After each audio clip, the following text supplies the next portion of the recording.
Somewhere in the high desert of California, past a stretch of dirt road that turns to washboard gravel for 13 miles, there is a town frozen in the exact moment it died. Coffee cups still sit on kitchen tables. A pool table waits in a saloon with the balls racked and ready.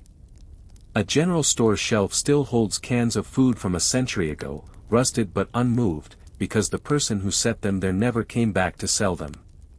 This is Bodie, California, and at its peak it was home to nearly 10,000 people, 30 gold mines, and a reputation so lawless that one minister called it a sea of sin, lashed by the tempests of lust and passion. Killings happened almost daily. And yet within a few short years, nearly everyone who lived there simply left. Not gradually. Not reluctantly. They packed up, walked away from their homes, and never returned. Bodie is not an isolated story. Across the American West, and up into the frozen reaches of the Canadian Yukon, dozens of towns rose from nothing to become roaring, chaotic cities almost overnight, only to become empty shells within a decade, sometimes within just a few years. Streets that once echoed with saloon pianos and gunfire went silent. Banks built from concrete and stone, designed to stand for centuries, were left to the wind and the sand. So what actually happened to these places? Why did so many gold rush towns, cities that once held thousands of hopeful, desperate, ambitious people, simply vanish? The answer is not just about gold running out. It is a story about human nature, about speculation and greed, about isolation and fire, and about just how fragile a city can be when it is built on nothing but hope and rumor. This is the story of the towns that boomed, and just as fast, went bust. To understand why these towns died so quickly, you first have to understand how strangely, almost violently fast they were born. Gold rushes did not follow the normal rules of how cities grow. A town does not usually appear because farmland is fertile, or because a river offers good trade routes, or because a coastline makes for a natural harbor. Gold rush towns appeared because a rumor spread. Sometimes that rumor was true. Sometimes it was wildly exaggerated. And sometimes it was outright manufactured by speculators who had everything to gain from convincing thousands of strangers to move to the middle of nowhere. Take Rhyolite, Nevada. In August of 1904, two prospectors named Frank Shorty Harris and Ernest Cross discovered a promising gold deposit in the remote Bullfrog Hills of southern Nevada. At that moment, there was nothing there. No buildings. No roads. No people. Just desert. Within 2 weeks of the discovery becoming public, 1,200 people had converged on the area. 5 months later, that number had doubled to 2,500. By 1907 and 1908, estimates of Rhyolite's population ranged as high as 8 to 12,000 people, though the honest range according to most historians sits closer to 5 to 8,000. In under 4 years, a town with concrete sidewalks, electric streetlights, telephone service, a stock exchange, an opera house, and a 3-story bank building had risen out of raw desert. 3 separate railroad lines were built specifically to serve it. Investors, some of them based thousands of miles away in New York, poured money into Rhyolite on the promise of future returns from mines that, in many cases, had barely been tested. That detail matters more than it might seem. Because what made Rhyolite explode wasn't just the gold in the ground. It was the money chasing the idea of the gold. And ideas, unlike gold, can evaporate overnight.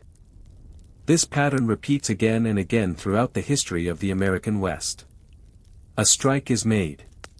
Word spreads, often exaggerated by newspapers hungry for a sensational story, or by land speculators who stood to profit from every new arrival who needed a place to sleep, a meal, a pickaxe, or a mining claim. People arrived not because they had verified the gold was there in sufficient quantity to sustain a city, but because they were afraid of missing out. This is a psychological pattern that shows up throughout economic history, and gold rushes are one of its purest, rawest expressions. Thousands of ordinary people, from farmers to bankers to former soldiers, abandoned their lives on the strength of a rumor carried by newspaper headlines and second-hand stories. Some of them got rich. The overwhelming majority did not. But by the time most of them realized the odds, they were already there, already invested, already part of a city that existed almost entirely because everyone else believed it should exist. Bodie, California tells this story from an earlier chapter of American history. Gold was first found in the hills north of Mono Lake in 1859 by a prospector named Waterman S. Bodie, who died in a blizzard trying to return to the area he had discovered. For nearly 2 decades afterward, Bodie remained a sleepy, insignificant mining camp, home to only a few dozen people. Then, in 1876, a mine collapse accidentally exposed a substantial vein of gold and silver ore. Almost overnight, everything changed. By 1879, Bodie's population had exploded to somewhere between 7,000 and 10,000 people, supporting over 2,000 buildings crammed onto a single-mile-long main street. Every other building on that street was a saloon. 65 of them, by some counts. 3 breweries ran day and night. Whiskey arrived in 100-gallon barrels. The town had its own Chinatown, several churches, multiple newspapers, banks, a school, and even one of the first electrically powered mining operations in California. But beneath the surface of progress, Bodie earned a different kind of reputation. Robberies, stagecoach holdups, and street shootouts were so common that violent death became almost mundane. And this is the strange duality of nearly every gold rush boomtown.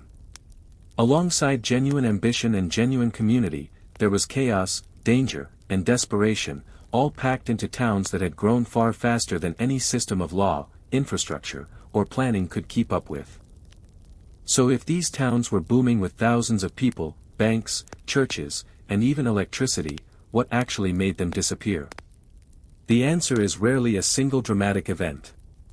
It is usually a combination of forces, each one compounding the others, until a thriving city becomes economically and physically impossible to sustain. The first and most fundamental cause is the simplest one, the gold itself. Almost every gold rush town was built around what geologists call a high-grade ore body, meaning a concentrated pocket of especially rich gold or silver deposits close enough to the surface to be extracted using the relatively primitive mining technology of the era. In Bodie, over 90% of all the gold and silver extracted came from a single geological formation known as the Bodie Bluff and Standard Hill intrusive plug. That concentration explains both the explosive boom and the eventual bust. As miners worked deeper into the earth, the rich veins gave way to lower-grade material, or that contained far less gold per ton of rock. Extracting that lower-grade material cost more money than it was worth. The mines that had made men rich in 1879 were, by 1881, already becoming unprofitable. This is the part that most people don't realize about gold rush economics. The story is not that the gold ran out, in some absolute sense. Bodie's district ultimately produced over 1 million troy ounces of gold in total, and mining actually continued there in smaller forms for decades. The real story is that gold rush towns weren't built to survive on gradual, modest profits. They were built for spectacular short-term returns. The moment that math stopped working, the entire economic reason for the town's existence collapsed, and there was almost nothing else holding these places together. That's because gold rush towns almost never had a second industry to fall back on. Unlike a river town built on trade, or a farming community built on agriculture, a gold rush town's population had no reason to stay once the gold stopped paying. There was no manufacturing base, no other resource, often not even reliable farmland, since these towns were frequently built in remote deserts or high mountain terrain specifically because that's where the ore happened to be. In Rhyolite's case, the entire town's economy rested almost single-handedly on one operation, the Montgomery Shoshone mine, financed by the famous steel magnate Charles M. Schwab. When a financial panic hit the United States in 1907, combined with declining ore values from the mine itself, the entire foundation Rhyolite had been built on cracked instantly. The mine's closure in 1911 didn't just cost jobs. It removed the only reason 8,000 people had to be living in that stretch of Nevada desert in the first place. Within a few short years, the population dropped to just a few dozen people, and eventually, to a single elderly woman running a hotel that no travelers came to anymore. Buildings were literally dismantled, board by board, and hauled off to the nearby town of Bodie, where construction was still happening and lumber was valuable. A city that once had 50 saloons, 16 restaurants, and 19 boarding houses was stripped down to its bones by the very people who had built it. There's something almost brutally logical about this. When your entire town exists because of speculative capital chasing a single resource, and that resource stops delivering returns, the people who came chasing money have absolutely no reason to stay and watch it fail. They move on to wherever the next rumor is. And in the American West during this era, there was almost always a next rumor. This created a strange domino effect across gold rush regions. Miners in Bodie heard about strikes in Nevada. Miners in Nevada heard about strikes in the Klondike. And when word reached Dawson City, Yukon, in the summer of 1899 that gold had been discovered on the beaches of Nome, Alaska, a place where you supposedly didn't even need to dig, where you could simply pan gold out of the sand on the shoreline, thousands of people in Dawson dropped what they were doing and left for the coast. This wasn't unique to Dawson. It happened again and again. Boomtowns didn't just die because their gold ran dry. They died because a more exciting rumor appeared somewhere else, and the very people whose ambition had built the town were, by nature, the type of people willing to abandon everything and chase the next one. The Klondike Gold Rush is perhaps the most dramatic example of this entire boom and bust pattern, precisely because of how extreme both ends of the curve were. In August of 1896, a prospector named George Carmack and his companion struck gold at Rabbit Creek, later renamed Bonanza Creek, in Canada's remote Yukon territory. Word of the discovery took almost a year to reach the outside world, largely because of how isolated the region was. But when it finally did, in the summer of 1897, it triggered what one Canadian historian called the most concentrated mass movement of American citizens onto Canadian soil in the country's history. An estimated 100,000 people set out for the Klondike. Most of them had no real mining experience. Many had no real understanding of what they were walking into, a brutal, subarctic wilderness, thousands of miles from the nearest railroad, that required prospective miners to haul roughly a ton of supplies each, piece by piece, over a mountain pass, just to be allowed to cross into Canadian territory. The Canadian government actually required this, specifically because so many earlier, less prepared gold seekers in similarly remote regions had starved to death. Historians estimate that of the 100,000 people who set out, perhaps only 30 to 40,000 actually completed the brutal journey to Dawson City. And of those who arrived, only a small fraction ever found gold in quantities that made the journey worthwhile. Despite that, Dawson City exploded into existence. By the summer of 1898, its population had swelled past 30,000 people, an almost unbelievable number for a settlement that had been nothing but a trading post on a mudflat just 2 years earlier. It briefly became the largest city in Canada west of Winnipeg. It had telephones, running water, steam heat, elaborate hotels, theaters, and dance halls, all built at the edge of the Arctic Circle, in a landscape that just a few years before had seen almost no permanent settlement at all. And then, just as fast as it rose, it began to fall apart. By 1899, barely a year after reaching its peak, the news from Nome broke, and thousands of disillusioned, restless miners who had failed to strike it rich in the overworked Klondike claims left for the new frontier. Dawson's population dropped to around 8,000 by 1899. By the time it was formally incorporated as a city in 1902, only about 5,000 people remained. Within a couple of decades, fewer than 1,000 people called Dawson City home. The gold hadn't disappeared entirely. In fact, industrial mining operations, using massive mechanical dredges, continued extracting gold from the Klondike creeks for decades afterward.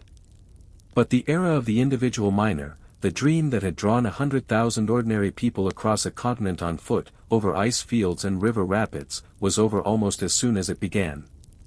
What replaced it was corporate, mechanized, and required only a tiny fraction of the workforce. The city that 100,000 people had once tried to reach could now be maintained by a few thousand. This raises an important and often overlooked point about why these towns didn't just shrink, but often vanished almost entirely, sometimes within a single generation. It's easy to assume a town simply gets smaller when its main industry declines, the way a factory town might slowly lose population over decades as jobs disappear. But gold rush towns often disappeared with a speed and a totality that doesn't match ordinary economic decline. Fire played a devastating role in accelerating this process, and it's a detail that's often underappreciated in the story. Bodie, for example, actually survived its initial economic decline for years, shrinking gradually but still functioning as a real, if smaller, town well into the 20th century. It was two catastrophic fires, one in 1892 that tore through a kitchen and spread across the main street, and a second in 1932, reportedly started by a child playing with matches, that destroyed much of what remained of the town's commercial core. Combined with the broader economic devastation of the Great Depression, Bodie simply never had the population or the capital left to rebuild. Wooden buildings, packed tightly together in towns that had been thrown up as fast as humanly possible with little regard for fire codes or spacing, were extraordinarily vulnerable. A single accidental spark could erase years of construction in a matter of hours. And because these towns had no diversified economy to fall back on, there was rarely enough remaining wealth or population to justify rebuilding what had burned. Isolation compounded every other problem these towns faced. Many gold rush settlements were built in locations chosen purely for their proximity to ore deposits, not for their livability, their access to fresh water, their climate, or their connection to established trade routes. Bodie sits at an elevation of over 8,000 feet, in a high desert basin where winter temperatures regularly plunge well below zero and snow can make the surrounding roads impassable for months at a time. Even today, travel to Bodie during the winter is only realistically possible by ski, snowshoe, or snowmobile. Once the economic incentive to endure that kind of brutal environment disappeared, there was almost no reason for anyone to stay. Compare that to a town built along a fertile river valley or a natural harbor, places that offer inherent, permanent advantages regardless of what industry happens to be dominant at a given moment. Gold rush towns had no such advantage. They existed purely because of what was buried in the surrounding hills, and once that resource stopped being profitable to extract, the land itself offered these residents almost nothing to stay for. There's also a financial and psychological dimension to this story that's worth sitting with for a moment, because it says something surprisingly modern about how humans behave when large sums of money and opportunity are involved. Many of these towns weren't purely built on mining income. They were built on speculation, on investment, on the belief that a town would keep growing, which is precisely what made Rhyolite able to fund a 3-story concrete bank and an opera house within just a couple of years of being nothing but empty desert. Investors from faraway cities poured capital into these towns based on projected future value, not on the gold that had actually, physically been extracted and verified. This meant that when confidence collapsed, whether because of a financial panic like the one that hit the United States in 1907, or simply because assay reports started coming back showing lower ore grades than promised, the retreat of capital could be even faster than its arrival. Buildings that had been under construction, funded by speculative investment, were sometimes abandoned before they were even finished. The economy of a gold rush town, in other words, wasn't just built on gold. It was built on a story about gold, a story that spread through newspapers and word of mouth, attracting capital and people in a self-reinforcing cycle. And when that story stopped being believable, the entire foundation could crumble in a fraction of the time it took to build. It's worth pausing here to acknowledge the human cost that so often gets lost in these dramatic boom and bust numbers.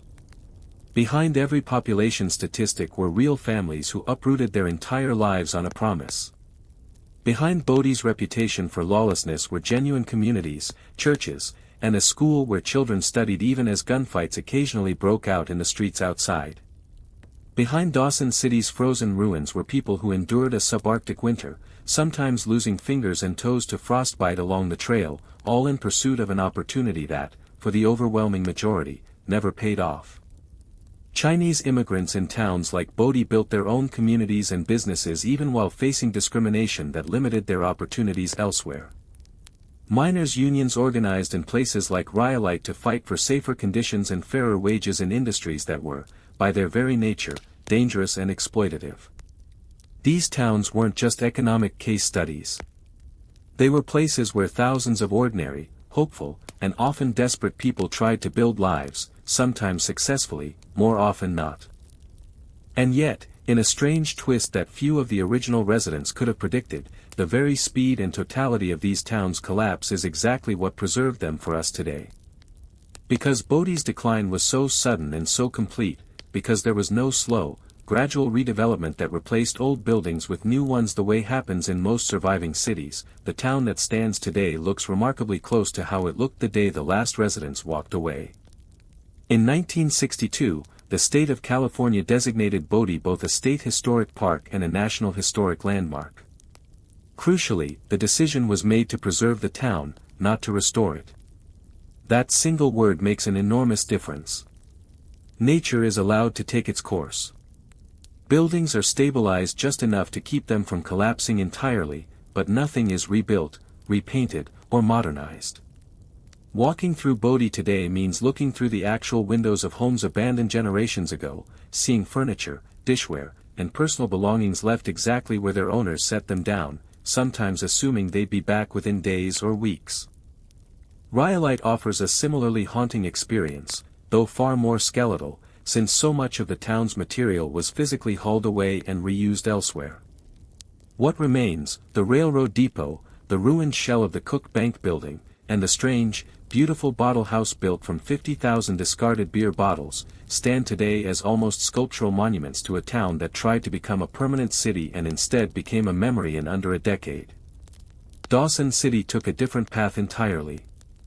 Unlike Bodie or Rhyolite, it never fully died. Enough of the population and enough of the mining infrastructure survived that Dawson persisted as a small, permanent community, one that still exists today, home to roughly 1,300 residents, its wooden boardwalks and frontier-era buildings preserved partly by cold, and partly, as one historian put it, by poverty. The permafrost beneath the town actually helped keep many of the original structures standing, frozen in place both literally and figuratively. So when you step back and look at the full pattern across dozens of these towns, from California to Nevada to the far reaches of the Yukon, a clear and somewhat sobering picture emerges.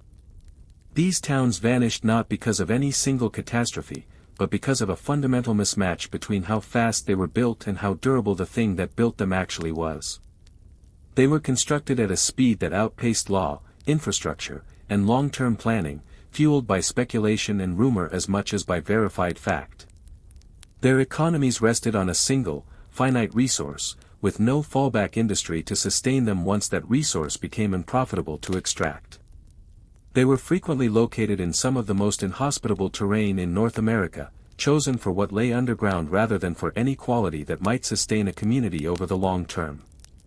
And they existed within a culture of restless ambition, where the very people who built these towns were, by temperament, the type of people most willing to abandon everything the moment a better opportunity seemed to appear somewhere else. Add fire, financial panic, and pure physical isolation into that mix, and the wonder isn't that so many gold rush towns disappeared. The wonder is that any of them survived at all. Today, when you walk the empty streets of Bodie, or stand among the crumbling ruins of Rhyolite with the wind pulling sand across an empty stock exchange floor, or wander the frozen boardwalks of a much-diminished Dawson City, you are standing in the physical remains of one of the most intense and short-lived economic bubbles in American history.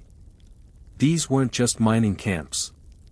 For a few electric years, they were some of the most modern, ambitious cities in their entire region, with electricity, telephones, and stock exchanges before some far larger and more established towns ever had them. And then, almost as quickly as they appeared, they were gone, left to the desert and the snow, monuments to just how fast hope, money, and human ambition can build something extraordinary, and just how fast it can all disappear. If you had lived in a town like Bodie or Rhyolite at the height of the boom, watching neighbors strike it rich while others lost everything, would you have stayed and gambled on the mine's lasting, or packed up the moment you heard about the next big strike somewhere else?